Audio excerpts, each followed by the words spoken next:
오늘은 지난 시간에 이어 룻기 두 번째 말씀, 참된 신앙은 은혜에 반응한다 라는 제목으로 말씀을 전하도록 하겠습니다. 지난 주일부터 러브스토리란 주제로 룻기의 말씀을 전하고 있습니다. 사사시대를 배경으로 하는 룻기는요, 성경 속에서 가장 어두운 암흑기에 나타난 사건입니다. 그리고요, 믿음이 있는 사람이나 믿음이 없는 사람 모두에게는요, 인생의 흉년이 찾아온다 말씀드렸습니다. 중요한 사실은 나에게 인생의 흉년이 찾아왔을 때 믿음의 사람들은 믿음의 선택, 믿음의 결단을 해야 한다는 사실입니다. 왜 믿음의 선택을 하는 것이 이렇게 중요한가? 왜냐하면 잘못된 선택, 나쁜 선택을 하면은요, 언제나 결과가 나쁘게 나타나기 때문입니다. 또한 나쁜 결과는 설상가상의 어려움을 가져옵니다. 사랑하는 성도 여러분, 지난 한 주간 믿음의 선택을 하며 사셨습니까? 그렇게 살다가 오늘 이 자리에 온 줄로 믿습니다. 네, 기독교를 가장 잘 설명하고 정의할 수 있는 단어를 하나를 꼽으라면 뭘 것 같습니까? 바로 은혜라는 말일 것입니다. 자비, 사랑 여러 가지 단어를 사용할 수 있지만 그럼에도 불구하고 은혜라는 단어가 기독교를 정의하고 기독교의 본질을 설명하는데 가장 중요한 단어입니다. 은혜. 은혜를 한문으로 은혜 은자, 은혜 해자를 썼습니다. 사전적 정의는 이러합니다. 사랑으로 베풀어주는 신세나 혜택. 그러니까 은혜라는 이 단어에는 그 내면에 사랑이라는 전제가 깔려 있습니다. 영어로는 grace, favor 이런 단어를 썼는데요, 영국에 지금은 몇 해 전에 돌아가셨는데 영국의 가장 탁월한 목회자이자 신학자였던 존 스토트라고 하는 우리 목회자들에게는 굉장히 유명하신 분인데요, 이분이 은혜라는 영어 단어 grace를 가지고 이와 같은 해석을 했습니다. grace를 영어 단어 이니셜을 따서 이렇게 했어요. God's riches at Christ's expense. 이거를 정의를 내리면 은혜가 뭐냐? 예수 그리스도의 희생으로 나타난 하나님의 부유함. 다시 표현하자면 하나님의 부유하심이 예수 그리스도를 십자가에 달려 죽이시는 희생으로 나타난 것, 이것입니다. 여기에 있어서 핵심이 무엇인가? 저와 여러분이 이 은혜를 받는 데 있어서 무언가 한 일이 없다는 겁니다. 그래서 기독교에서 은혜를 정의 내릴 때 이렇게 정의 내리죠. 받을 자격이 없는 사람에게 베풀어 주신 값없는 호의다. 자격이 있다면 그것은 합당한 응당한 대가가 되겠지만 은혜라고 하는 말에는요, 그 은혜를 받는 사람의 자격이 없는 겁니다.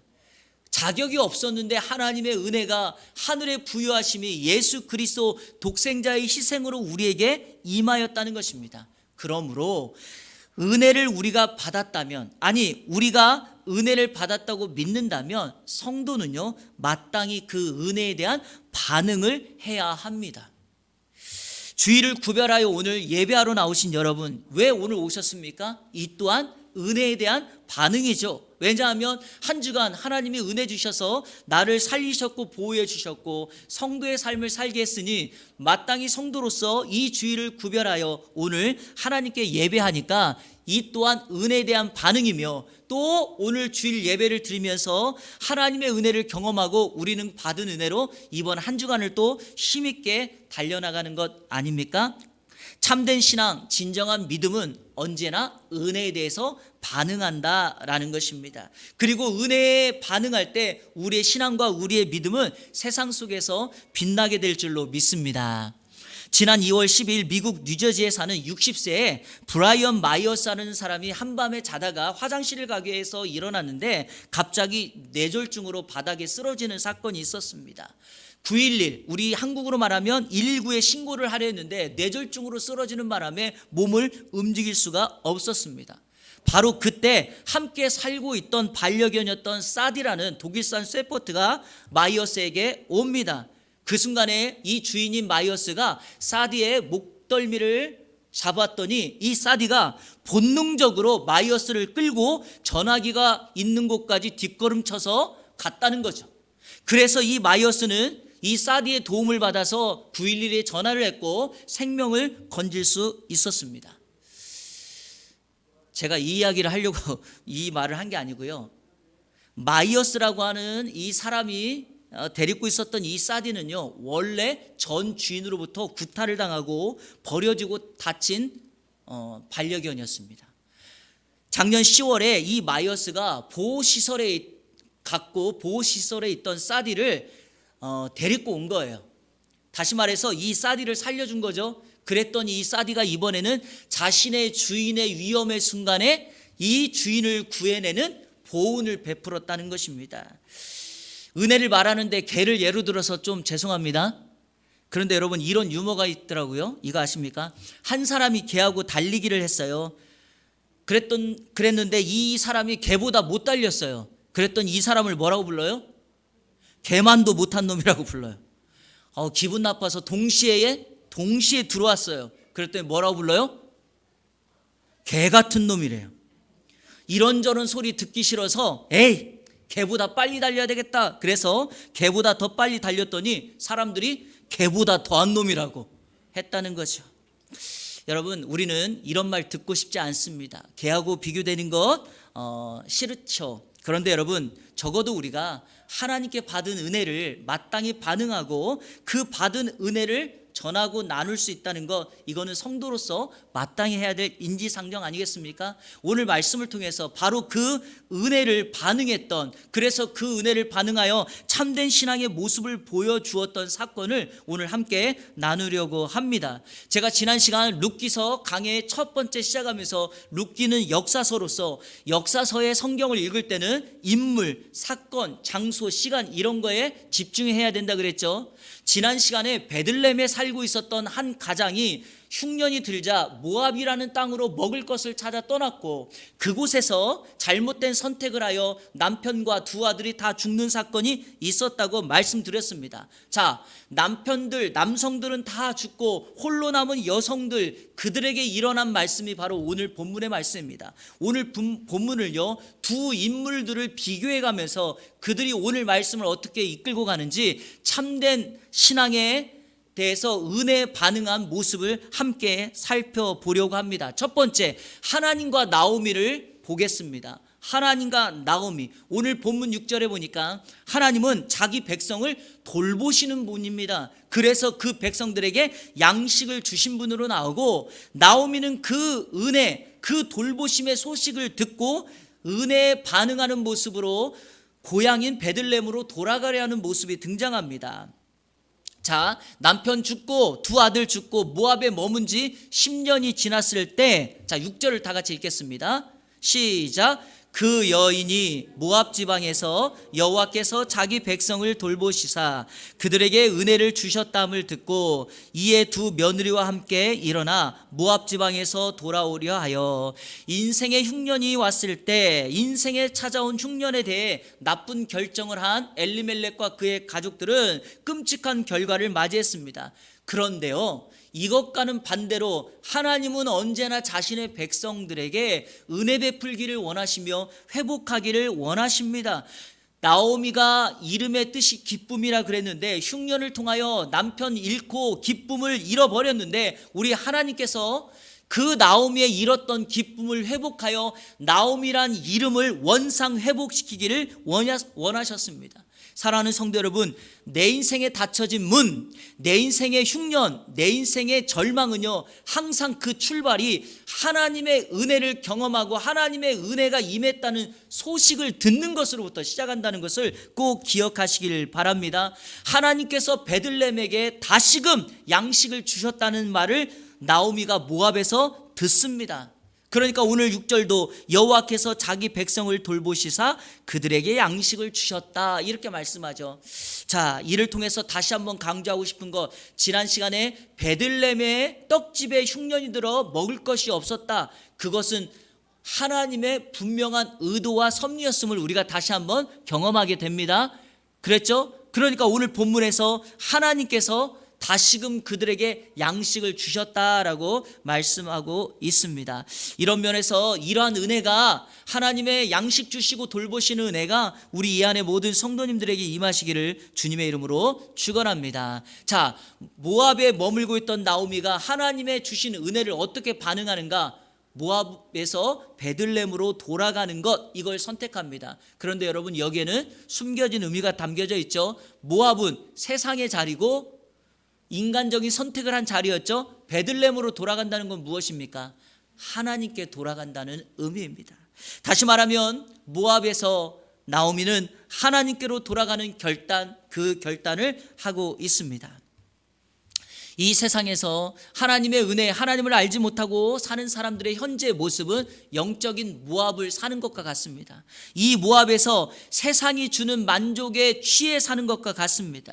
주님을 알지 못하고 하나님의 은혜를 깨닫지 못합니다. 아마 우리 주변에 이런 분들이 계실 거예요. 예수님 알지 못하고 지금도 여전히 영적인 모압에서 살고 계신 분, 가족이 있을 수 있겠고요, 주변에 이웃이나 동료들이 있을 수 있습니다. 그런데 여러분, 그분들을 살리는 방법은요, 세상의 자리, 영적인 모압의 자리를 떠나 베들레헴, 하나님의 자리, 하나님의 은혜의 자리로 가도록 만들어야 됩니다. 그것을 요즘 우리식으로 말한다면 뭘까요? 예수님 복음을 듣고 주님께로 돌아가는 것이겠죠. 고대 로마의 한 대학교 정문에는요, 다음과 같은 글귀가 적어져 있었대요. After that, what? 이게 무슨 말이냐면 그 다음에는 무엇을 할 것인가, 이런 문구가 적어져 있고요, 그 문구에 대해 관련된 글이 적어져 있다고 합니다. 내용은 이러합니다. 한 가난한 학생이 자선사업가 할머니에게 찾아가 도움을 요청합니다. 공부를 하고 싶은데 돈이 없으니까요. 그랬더니 할머니가 이렇게 말합니다. 내가 너에게 장학금을 주면 무엇을 하겠냐, 이렇게 물으니까 학생이 공부를 하겠다고 이렇게 대답을 합니다. 할머니가 계속해서 이어서 이렇게 질문합니다. 그 다음에는, 그랬더니 법률가가 되겠습니다 라고 답합니다. 또 할머니가 묻습니다. 그 다음에는 억울한 사람을 돕겠습니다. 또 질문합니다. 그 다음에는 가정을 이루겠습니다. 또 질문합니다. 그 다음에는요, 그랬더니 이 학생이 죽겠지요 라고 대답을 합니다. 할머니가 호통을 치면서 이렇게 말합니다. 인생이 궁극적으로 어디로 가는지도 모르는 사람에게 나는 후원하고 싶지 않다라고 말을 하였습니다. 그러자 학생이 너무나도 공부를 하고 싶었기 때문에 간절한 요청을 하였고, 이 할머니는 장학금을 주면서 학생에게 성경을 읽고 예수 그리스도를 믿으라고 도전하였습니다. 후에 이 학생은 예수님을 믿게 되었고요, 그가 성공하여 학교를 세웠고 그 학교 정문에 이 할머니가 자신에게 물었던 문구를 이렇게 적어낸 겁니다. After that, what? 사랑하는 여러분, 이 질문을 오늘 우리에게 해야 됩니다. 여러분, 가정을 꾸렸습니다. 그 다음에는요, 직장을 가졌습니다. 그 다음에는요, 자녀를 낳았습니다. 그 다음에는요, 다시 말하면 영적인 모압의 가치관으로 살게 되면 그 다음에는요 하는 질문에 우리는 세상적인 답밖에 하지 못해요.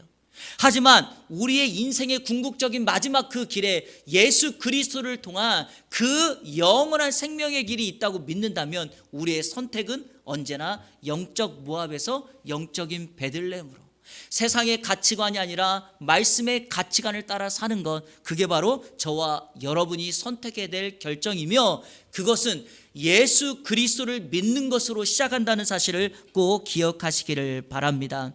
나오미가 그랬습니다. 자신의 과거의 실패, 과거의 실수를 만회하려고 합니다. 그래서 하나님께서 은혜 베풀어 줬다는 소식을 듣고 모압을 떠나 베들레헴으로 가려고 결정합니다. 자, 이제 여러분, 우리는 이제 예수 그리스도를 믿었습니다. 자, 이미 예수를 믿은 우리는 어떻게 살아야 되겠습니까? 반복적이고 습관적인 모압의 삶을 청산하셔야 됩니다.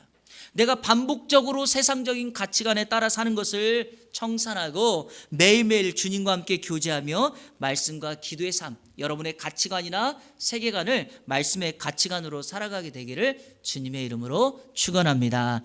자, 그래서 은혜를 베푸시는 하나님과 나오미, 결단하는 나오미의 모습이 이렇게 오늘 본문에 등장합니다. 자, 두 번째로 우리가 살펴볼 것은 이겁니다. 나오미와 두 며느리의 모습을 보면서 오늘 말씀이 기록되어 있습니다. 자, 나오미가 베들레헴으로 돌아가기로 결단하고 행동하죠. 7절을 보시겠습니까?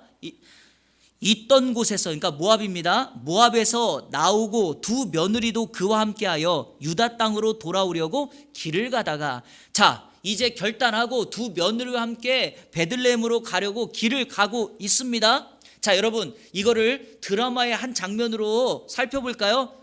그러니까 시어머니와 두 며느리가 모압을 떠나 외로운 길을 가는 장면을 우리가 뒤에서 보고 있습니다. 그 모습만 보면 어찌 보면 처량할 수 있죠. 그런데 여러분, 나오미의 입장에서 한번 이 그림을 한번 바라보세요. 이 장면을. 나오미 입장에서 혼자 가야 될 길에 두 며느리가 함께하니 말벗도 되고 외롭지도 않고 누군가의 도움을 받을 수 있어서 힘이 나지 않겠습니까? 그렇죠. 그런데 갑자기 가다가 나오미가 길을 멈춰서더니 두 며느리를 모압으로 되돌려 보내려 합니다. 자, 그것이 8절과 9절에 기록되어 있는데 제가 읽어보겠습니다. 나오미가 두 며느리에게 이르되 너희는 각기 너희 어머니의 집으로 돌아가라. 너희가 죽은 자들과 나를 선대한 것 같이 여호와께서 너희를 선대하시기를 원하며 여호와께서 너희에게 허락하사 각기 남편의 집에서 위로를 받게 하시기를 원하노라 하고 그들에게 입맞춤에 그들이 소리를 높여 울며 나오미가 며느리들에게 하나님의 선대하심 헤세드를 구하며 이 모압에서 남아서 새로운 가정을 꾸려 행복하게 살라고 그들을 축복하고 있습니다. 자, 두 며느리가 답합니다. 10절인데요. 자, 우리 함께 읽겠습니다. 10절 시작. 나오미에게 이르되 아니니이다. 네, 나오미가 두 며느리에게 입맞추며 떠나려고 하자 두 며느리가 이렇게 말합니다. 아니니이다. 이게요, 영어 성경이나 원문 성경에 보면 이렇게 돼 있어요. 앞에 no. 시어머니가 말하자마자 두 며느리가 즉각적으로 반응합니다. 아니요, no. 안 가겠습니다. 되돌아가지 않겠습니다. 라고 말을 합니다. 그런데 오늘 본문에서 의미심장한 문구가 하나 등장해요. 어머니와 함께 어머니의 백성으로 돌아가겠나이다 있죠. 자, 여러분 성경 돌아가겠나이다 동그라미를 치시고 밑줄을 그어 놓으세요. 자, 여러분 이게 원래 돌아가겠다는 말이 떠났던 곳으로 다시 돌아간다는 거죠. 나오미 입장에서는 베들레헴을 떠나서 모압으로 왔으니 돌아간다고 말할 때 어디로 돌아가는 겁니까? 모압에서? 베들레헴으로 돌아가는 거니까 나오미 입장에서는 이 단어의 설명이 맞죠. 그런데 여러분, 두 며느리 오르바와 룻의 입장에서는 원래 이 살던 곳이 모압 아닙니까? 그러니까 이들은 베들레헴으로 가는 것을 돌아가겠다라고 표현하면 안 되죠. 그런데 왜 성경은 이 단어를 썼을까요? 여기에는 분명한 영적인 의도하심이 있습니다. 무엇일까요? 두 며느리는요, 세상의 모압이라는 자리를 떠나 전에 주님을 알지 못하여 세상에서 방황했던 그 자리를 떠나 어머니를 통하여 배우게 되고 만나게 됐던 하나님, 그 하나님의 자리가 있는 베들레헴, 그곳으로 돌아가겠다라고 결단하는 겁니다. 이게 바로 신앙적인 모습이죠. 사랑하는 여러분, 예수님을 알기 전까지 우리는 떠나 사는 겁니다. 하나님의 형상으로 지음받은 우리들이 죄악에 머물며 하나님을 몰라 사는 우리들이 하나님을 떠나 살고 있었죠. 그러나 누군가가 나에게 복음을 전했고 내 이웃이 교회를 다니면서 나를 초청하여 내가 예수님을 믿어 교회 다니게 되었으니 나는 이제 세상의 자리를 떠나 원래 우리 주님이 나를 만드신 그 모습 그대로 돌아갔던 거죠. 바로 오늘 그 말씀을 하고 있는 것입니다. 사랑하는 여러분, 과거는 그랬을지라도 지금은 이제 우리 주님과 함께 나아가는 자리, 바로 그 자리로 가야 됩니다. 자, 여러분, 이런 두 며느리의 강한 의지에도 불구하고 나오미는요, 한 번 더 두 며느리를 떠나보내려고 재촉합니다. 그게 바로 11절부터 13절이에요. 자, 여러분 한번 생각해 보시겠어요? 며느리가 이 정도까지 강한 의지를 표현해서 말하면 어쩌면 돼요? 야, 안 되겠다, 같이 가자, 이렇게 말해야 되는데 11절부터 13절을 읽어보면 이 나오미가요, 한 번 더 강하게 얘기하면서 두 며느리를 떠나보내려 합니다. 제가 쭉 한번 읽어볼게요. 11절부터 13절. 나오미가 이르되 내 딸들아 돌아가라. 자, 이제 며느리가 아니에요. 뭐라고 표현합니까? 딸이라고 굉장히 부드럽게 표현합니다. 너희가 어찌 나와 함께 가려느냐? 내 태중에 너희의 남편들 아들들이 아직 있느냐? 내 딸들아 되돌아가라. 나는 늙었으니 남편을 두지 못할지라. 가령 내가 소망이 있다고 말하든지 오늘 밤에 남편을 두어 아들들을 낳는다 하더라도 너희가 어찌 그들이 자라기를 기다리겠으며 어찌 남편 없이 지내겠다고 결심하겠느냐? 내 딸들아 그렇지 아니하니라. 여호와의 손이 나를 치셨으므로 나는 너희로 말미암아 더욱 마음이 아프도다 하매. 기뻐해야 될 나오미가 왜 이렇게까지 며느리들을 떠나 보내려 하는 것일까? 여러분, 여기에는 두 가지 이유가 있습니다. 첫 번째는요, 며느리를 정말로 사랑해서 그래요. 며느리들을 정말로 사랑해서. 왜? 모압에 있다가 베들레헴으로 가면 마치 이런 거 아닙니까? 피부색이 다를 수 있죠. 사용하던 언어나 습관이 다를 수 있습니다. 얼마나 고생이 많겠습니까? 그러니까 이 시어머니 나오미 입장에서는 며느리들에게 새로운 삶을 주고 싶은 사랑의 마음입니다. 참 멋진 시어머니죠? 대답 좀 해보세요. 힘든 시댁 문화를 가진 한국 사회에서 이런 어머니를 만난다는 건 매우 보기 드문 광경입니다. 우리나라 속담이 그래서 이런 속담도 있어요. 때리는 시어머니보다 말리는 시누이가 더 밉다. 이런 표현을 꼭 써야만 하는지. 예.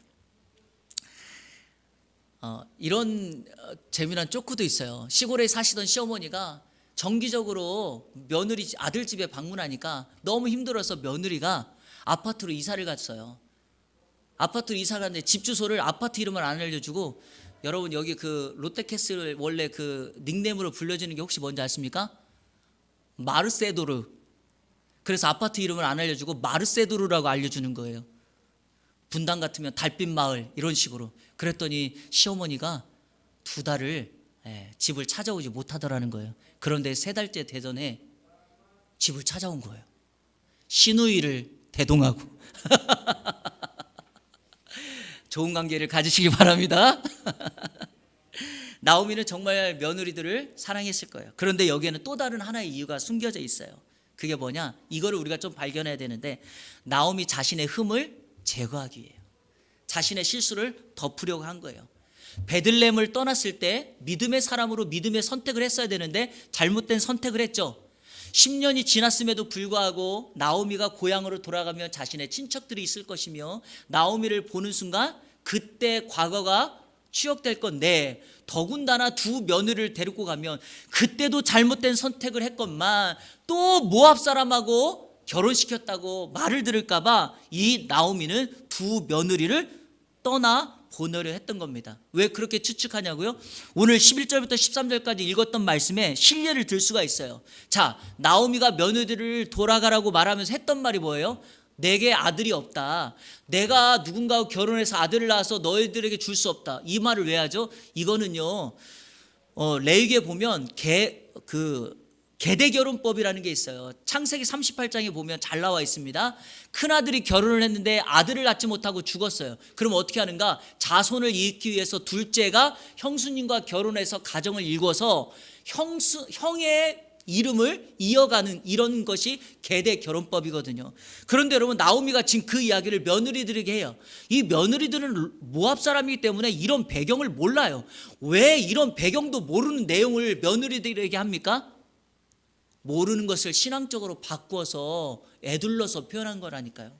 그러니까 나오미에게는 의도성이 있는 거예요. 내 신앙의 높음, 내 신앙의 수준을, 이 흠집 난 것을 너희들을 데리고 가서 다시금 그것을 사람들에게 보여줄 수 없다라고 말을 하죠. 그리고 결정적으로 13절에 보니까 여호와의 손이 나를 치셨다. 자, 여러분 아까 말씀드렸죠. 2 며느리는 모압에 살았지만 베들레헴으로 영적인 주님이 계신 곳으로 돌아가려고 했던 건데, 나오미가 이렇게 말해요. 여호와의 손이 나를 치셨다. 야, 봐라, 하나님이 나를 쳤는데 너희들 믿으려고 하는 하나님이 나를 치신 분인데 굳이 이런 하나님을 뭐하러 고향을 떠나면서까지 따를 필요가 있겠느냐. 그러지 말고 여기에 머물러라, 이렇게 말하고 있습니다. 나오미의 모습과 2 며느리, 어머니를 따르려는 며느리의 모습이 이렇게 대비되지 않습니까? 인간의 연약한 모습을 숨기고자 덮으려고 하는 모습을 저는 나오미의 일을 통해서 봅니다. 그런데 여러분, 가장 빠른 길은 뭐냐?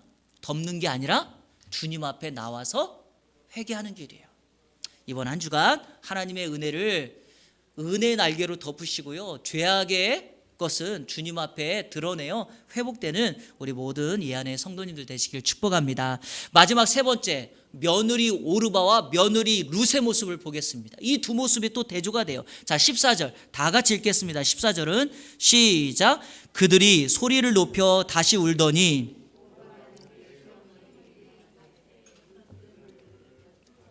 아멘. 나오미의 끈질긴 설득으로 한 며느리 오르바는요, 어머니와 작별하고 모압에 남습니다.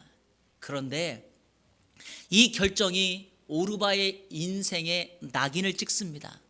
여러분, 오르바가 성경에서 어떤 사람으로 등장하는가 이거예요. 하나님의 은혜에 끝까지 응답하지 못한 사람. 처음에는 시작은 좋았지만 마지막에는 신앙을 버리고 떠난 사람. 마치 사도 바울 옆에 대마 같은 사람. 처음에는 잘 주님의 나라와 영광을 위하여 일하다가 마지막에 떠나버린, 그냥 도망가버린 그런 사람으로 낙인 찍힌 게 오르바예요. 그런데 여러분, 그에 반해 며느리 룻은 어떻습니까? 나오미를 떠나지 않고 끝까지 붙잡습니다. 2021년 첫 번째 주일, 이 성숙한 삶을 위하여 제가 설교 시리즈 했을 때 신앙의 출발이라고 하는 설교를 전하면서 우리가 신앙생활하는 동안에 꼭 잊지 말아야 될 중요한 단어가 있다라고 제가 소개했던 것이 하나 있어요. 그러면서 제가 이 룻기 1장 14절을 여러분에게 소개했죠. 바로 붙였다라는 단어, 히브리어 다바크. 이거는 하나님과 딱 연합할 때 사용하는 단어라고 했는데 기억나시죠? 안 나도 한번 끄덕여 보세요. 기억나신다고 믿어요. 이게 바로 뭔가 두 개체가 딱 붙는 거예요. 그래서 연합하는 거예요. 신앙이 뭡니까? 우리가 예수 그리스도의 십자가의 공로와 은혜로 나의 믿음을 가지고 딱 붙는 거, 이게 바로 연합이에요.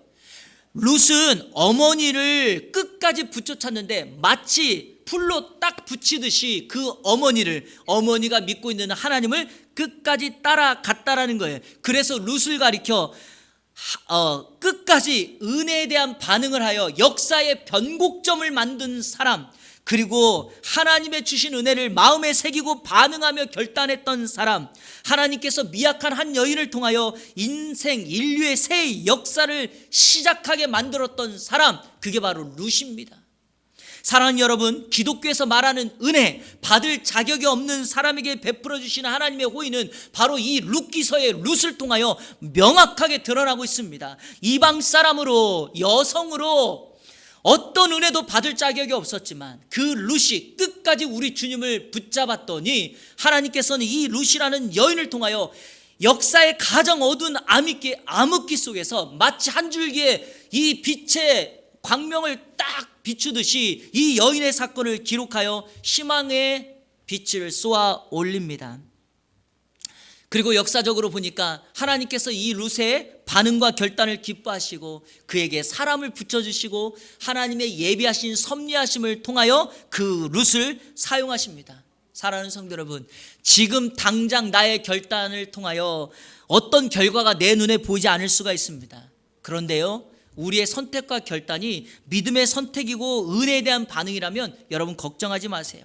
나보다 나를 더 잘 아시는 우리 주님께서 아주 세밀한 부분까지 계획하시고 간섭하시고 여러분의 인생의 길을 인도하시리라 믿습니다. 절대 앞서 나가지 마세요. 그리고 주님과 멀리 떨어지지도 마세요. 항상 그분 손잡고 동행하는 저와 여러분들 되시기를 주님의 이름으로 축원합니다. 말씀을 맺으면서 하나님의 은혜에 반응하며 나눔의 삶을 실천했던 한 사람, 이분 소개하며 오늘 설교를 마치려고 합니다. 사진 한번 보실까요? 이분의 이름이 이영희 권사님이에요. 이영희 권사님, 경남 진주에서 3남 3녀의 마지로 태어났습니다.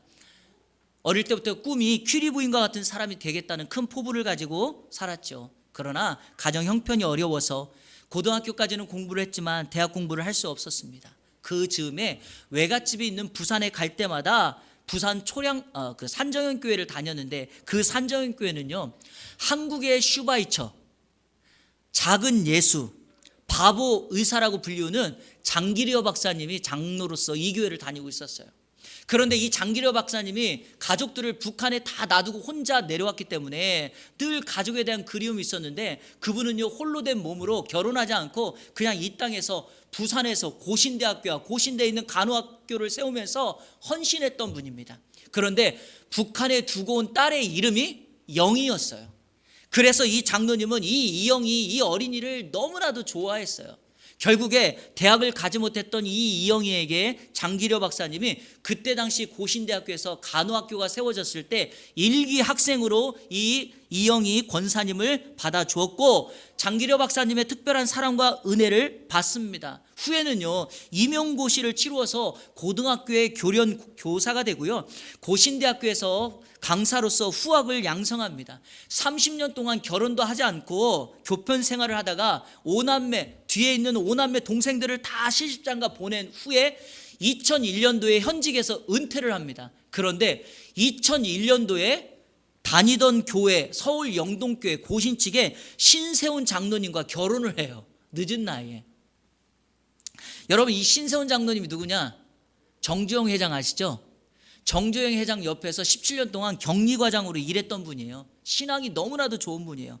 이분이 퇴산 후에 동서유통회 사장을 지냈고 영동기업 회장을 역임했다가 2010년도에 천국에 가게 되었는데, 이분에 의해서 세워진 교회가 영동교회였고, 지금 서초구에 있는 고신회관의 그 땅을 이 장로님이 기증해서 그곳에 회관이 세워지게 되었습니다. 9년의 결혼 생활을 마치고 장로님이 천국에 가게 되었는데, 홀로 남으신 이영희 권사님이 자신에게 남겨진 서초구의 시가 20억이 되는 아파트를 선교사님들을 위한 잠자는 마을 건립을 위하여 하이패밀리, 송기론 목사님이 운영하시는 하이패밀리에 기부하십니다. 자, 두 번째 이 사진 아까 보셨나? 이게 이제 기부 기증식하는 이 장면입니다. 그러면서 국민일보에 나와 있는 그 신앙 인터뷰에 이런 글을 남기셨어요. 그러니까 인터뷰를 하셨어요. 훌륭한 스승, 그러니까 장기려 박사님 남편을 만나 신세훈 장로님을 만나 복된 삶을 누렸다. 내 삶을 인도해 오신 하나님께 감사드린다. 하나님께 받은 것을 정직하게 돌려드린다. 주님 부르시는 그날까지 어려운 이웃을 돌보고 믿지 않는 이들에게 하나님의 복음을 전하는 삶을 살고 싶다. 기도해달라. 이렇게 인터뷰를 마쳤어요. 근데 저는요 이 인터뷰 글을 읽으면서 이 문장이 계속 제 마음에 이렇게 새겨지더라고요. 하나님께 받은 것을 정직하게 돌려드린다. 여러분, 이것을 오늘 제 설교, 우리의 말씀과 연결시키자면 하나님께 받은 은혜를 뭐 하는 거예요? 반응하고 나누는 거죠. 사랑하는 여러분, 참된 신앙이 무엇일까요? 누군가는 나를 보면서 저 사람 예수 믿는다라고 말할 텐데, 내가 받은 신앙, 내가 받은 은혜를 무엇으로 그들에게 나눌까요? 받은 은혜를 베풀 수 있으라는 거예요. 집을 팔라는 말이 아니에요. 솔선수범하시고요, 현장에서 현실적인 배려와 나눔을 하는 거예요. 누구라도 기꺼이 한 번이라도 먼저 다가가 섬길 수 있어야 합니다. 이번 한 주간 하나님의 은혜를 기쁨과 감사와 나눔으로 반응하며 여러분의 삶의 현장에서 작은 것부터 실천하며 하나님의 나라 참된 신앙을 이루는 우리 이 안에 모든 성도님들 되시기를 우리 주 예수 그리스도의 이름으로 축원합니다. 아멘. 우리 함께 결단의 찬양 하도록 하겠습니다. 은혜 아니면 살아갈 수가 없네. 맞습니다, 여러분. 내 인생 마지막 한마디 남겨놓은 것, 그게 바로 은혜죠. 사도 바울이 내 은혜가 내게 족하다라고 말했죠. 바로 이 찬양은 그런 사도 바울의 고백을, 성경 구절을 담아서 만들어진 곡입니다. 세상 평안과 위로 내게 없어도 오직 예수뿐이네. 왜 그럴까요? 여전히 주님의 은혜는 멈추지 않습니다. 크신 계획 다 볼 수도 없고 작은 고난에 지쳐도 주께 묶인 나의 삶 버티고 견디게 하시네. 여러분, 이게 바로 나오미와 룻의 삶이 아니겠습니까? 앞으로 이 룻을 통하여 다윗이 나오고 예수 그리스도 메시아가 태어날 것이지만 지금은 몰라요. 안 보여요. 그래도 은혜 붙들고 은혜에 반응하며 나아갔더니 하나님이 그 인생을 붙들고 나아가는 거죠. 우리 함께 결단하며 찬양하겠습니다.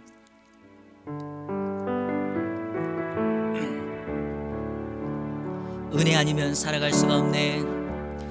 은혜 아니면 살아갈 수가 없네.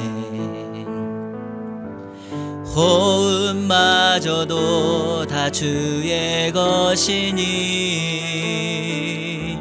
세상 평안과 위로 내게 없어도 예수, 오직 예수뿐이네. 우리 다시 한번 고백할까요? 은혜 아니면 살아갈 수가 없네. 은혜 아니면 살아갈 수가 없네. 호흡마저도 다 주의 것이니 세상 평안과 위로 내게 없어도 예수, 오직 예수뿐이네. 그 신계획 다 볼 수도 없고 그 신계획 다 볼 수도 없고 작은 고난에 지쳐도 작은 고난에 지쳐도 주께 묶임 나의 모든 삶 버티고 견디게 하시네. 은혜 아니면 살아갈 수가 없네. 나의 모든 것 다 주께 맡기니 참된 평안과 위로 내게 주신 주 예수, 오직 예수뿐이네. 우리 한 번 더 고백할까요? 그 신계획 다 볼 수도 없고 그 신계획 다 볼 수도 없고 작은 고난에 지쳐도 주께 묶인 나의 모든 삶 버티고 견디게 하시네. 은혜 아니면 살아갈 수가 없네. 나의 모든 것 다 주께 맡기니 참된 평안과 위로 내게 주신 주 예수, 오직 예수뿐이네. 내가 믿고 또 의지함은 내 모든 형편 아시는 주님 늘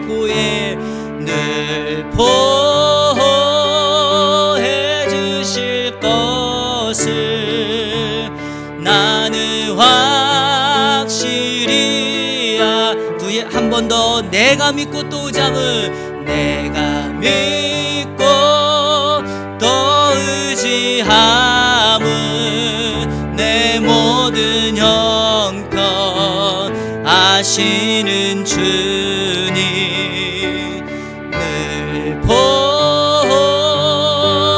주실 것을 나는 확실히 아네. 아멘. 여러분, 하나님이 다 아세요. 바다 위에 폭우가 칠 때요, 바닷속은 평화롭게 잔잔해요. 그래서 우리는 폭풍우가 치는 듯한 어려움을 만날 때, 인생의 아픔이 올 때 하나님께 숨는 거예요. 그러면 하나님이 바닷속처럼 잔잔한 평강과 위로를 우리에게 주십니다. 오늘 기도할 때 오늘 말씀 붙듭니다. 하나님과 나오미의 모습을 보았습니다. 나오미와 두 며느리의 모습을 보았고요, 오르바와 룻의 모습을 보았습니다. 어떤 선택을 하면 될까요? 은혜 주시는 하나님 앞에 나오미처럼 고향 가기로 결단하십시오. 며느리를 떠나 보내려는 나오미의 모습이 아니라 끝까지 어머니를 쫓으려는 두 며느리의 모습을 가지십시오. 떠났던 오르바의 모습이 아니라 끝까지 어머니를 쫓았던 룻의 모습을 가지십시오. 우리 하나님께서 저와 여러분 은혜의 반응을 하는 사람들에게 하나님의 은혜를 부어주실 줄로 믿습니다. 다같이 통성으로 기도합니다. 하나님 감사합니다. 거룩한 주일 예배하며 룻기의 말씀, 하나님과의 러브스토리를 담고 있는 한 인생에 대한 말씀을 살펴보았습니다. 오늘 주신 말씀을 통하여 참된 믿음과 신앙은 은혜에 반응한다는 것을 살펴보았습니다. 은혜 베풀어 주셨던 하나님, 자기 백성을 돌보시고 양식을 주시는 하나님, 그에 대한 반응으로 모압을 떠나 베들레헴으로 돌아가기로 결단했던 나오미의 모습이 오늘 우리의 모습 되게 하여 주옵소서. 며느리를 떠나 보내려는 나오미의 모습이 아니라 끝까지 어머니를 붙들고 쫓아가려는 두 며느리의 모습이 우리 가운데 있게 하여 주시옵소서. 떠났던 오르바의 모습이 아니라 끝까지 어떤 설득과 권고에도 어머니를 붙들고 하나님을 붙쫓았던 룻의 모습이 오늘 나의 모습 되게 하여 주옵소서. 세상은 여전히 우리를 공격합니다. 크고 작은 시험과 환난과 고난을 우리에게 가져옵니다. 하나님을 떠나라고, 말씀대로 살지 않으라고 우리를 공격합니다. 그때마다 나보다 더 잘하시는 그 하나님을 붙들고 의지하며 그 하나님을 붙잡고 끝까지 따라가는 우리의 삶이 되어질 수 있도록 인도하여 주옵소서. 연약한 한 여인에게 찾아와서 은혜를 베풀었던 주님, 이방 여인, 나약한 여인 그 룻에게 인류의 메시아의 족보를 세워주셨던 주님, 오늘 인생의 변곡점, 내가 받은 은혜를 반응함으로 나를 통하여 있는 처소에서, 가정에서, 일하는 곳에서 역사의 변곡점을 만들어내는 하나님의 사람 될 수 있도록 인도하여 주시옵소서. 우리 사랑하는 자녀들, 우리 사랑하는 부모님들, 배우자를 위하여 기도합니다. 일터를 위하여 기도합니다. 그리고 기도 제목을 놓고 기도합니다. 하나님, 우리의 형편을 아시는 주님, 내 모든 형편 아시는 주님 앞에 그분을 확실히 믿고 신뢰하며 나가는 내 삶의 모습이 되게 하여 주옵소서. 코로나로 인하여 1년 동안 경기가 어렵고 여러 가지 어려운 상황 속에 놓여 있지만 하나님, 그 가운데서도 우리 주님을 원망하거나 불평하지 않게 하여 주시고 내 믿음 끝까지 붙들고 나아가는 우리 성도들 될 수 있도록 도와주옵소서. 우리 사랑하는 성도들, 이제 2021년을 시작하며 3월을 시작하오니 예배하는 삶 끝까지 살게 하여 주시고 어떤 고난과 환난 속에서도 주님만을 붙들고 은혜 없이 살아갈 수 없음을 고백하며 은혜의 끈을 묶고 나아가는 내 인생 될 수 있도록 인도하여 주시옵소서. 주님, 하늘문을 여시고 응답하여 주옵소서.